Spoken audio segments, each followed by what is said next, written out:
Hello friends, welcome to இது உங்கள் சமையல். இன்னைக்கு ஒரு ஆரோக்கியமான உணவு பார்க்க போகிறோம். இருமல் சளி இருக்கிறவங்களுக்கு இது ரொம்ப நல்லது. ஸோ பாருங்கள், இது சித்திரத்தை களி, சித்திரத்தில் பண்ணது. இது நாட்டு மருந்து கடையில் கிடைக்குங்க, சில இடத்துல பலசர கடையிலையும் கிடைக்கும். ஸோ வாங்க இந்த டிஷ் எப்படி பண்ணலாம் அப்படின்னு சொல்லிட்டு பார்க்கலாம். இது சித்திரத்தைங்க. இது ஒரு 24 ஹவர்ஸாக இது தண்ணியில் ஊறிட்டு இருக்கு. இது மேக்ஸிமம் ஒரு 12 ஹவர்ஸ்க்கு மேலேயாவது ஊறணும். அப்போ தான் இது பார்த்தீங்கன்னா நல்லா கனமாக இருக்கும்.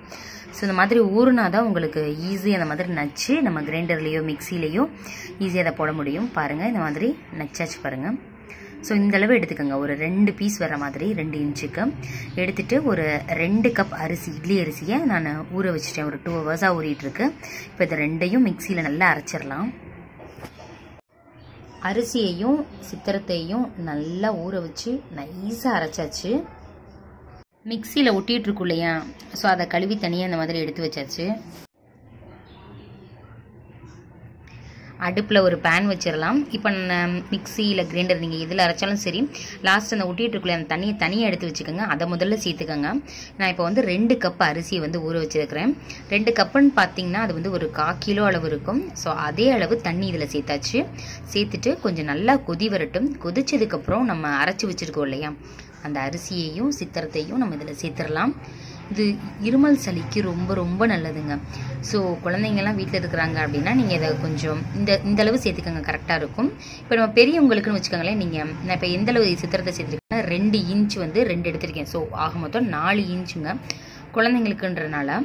இது எல்லாத்துக்கும் தான். சப்போஸ் நீங்கள் பெரியவங்களுக்கு மட்டும்தான் செய்றீங்க அப்படின்னா நீங்கள் இன்னும் கொஞ்சம் கூட போட்டுக்கலாம். நான் போட்டதுலேயே அப்படியே டபுள் ஆஃப் த குவான்டிட்டி போட்டுக்கலாம் சித்திரத்தை. இப்போ பாருங்கள், கட்டி கட்டியாக இருக்கிற மாதிரி இருக்குது பாருங்கள். அது நல்லா குக் ஆகிட்டுருக்குன்னு அர்த்தம். நல்லா இந்த மாதிரி மிக்ஸ் பண்ணி விடுங்க. எல்லா சைடுமே ஈவனாக குக் ஆகி நல்லா திரண்டு வரும். அந்த ஸ்டேஜில் தான் நம்ம ஆஃப் பண்ணணும். என்னடா அப்படி ஒட்டுதே அப்படின்னு பார்க்காதீங்க. பாருங்களேன், எல்லா சைடும் நல்லா கெட்டியாயிடுச்சு. இந்த சமயம் கொஞ்சம் அதில் நல்லெண்ணெய் சேர்த்துக்கோங்க. நல்லா பிரட்டி பிரட்டி விடணும். கைவிடாமல் கொஞ்சம் கிண்டிகிட்டே இருங்க. நான் அதனால தான் இன்றைக்கி நான்ஸ்டிக் பேன் எடுத்துட்டேன். சரி, கொஞ்சம் வேலை வேறு இருக்குது, அதையும் பார்த்துட்டு இதையும் பார்க்கணும். அதனால் கொஞ்சமாக நல்லெண்ணெய் மட்டும் சேர்த்துக்கிறேன். எப்பயுமே களிக்கெல்லாம் நெய் சேர்க்கறத விட நல்லெண்ணெய் தான் சேர்க்கணும். அது ரொம்ப டேஸ்ட்டு நல்லாயிருக்கும். நல்லா பிரட்டி விட்டு மூடி வச்சிடலாம். கொஞ்சமாக உப்பு மட்டும் சேர்த்துக்கிறேன். இப்போ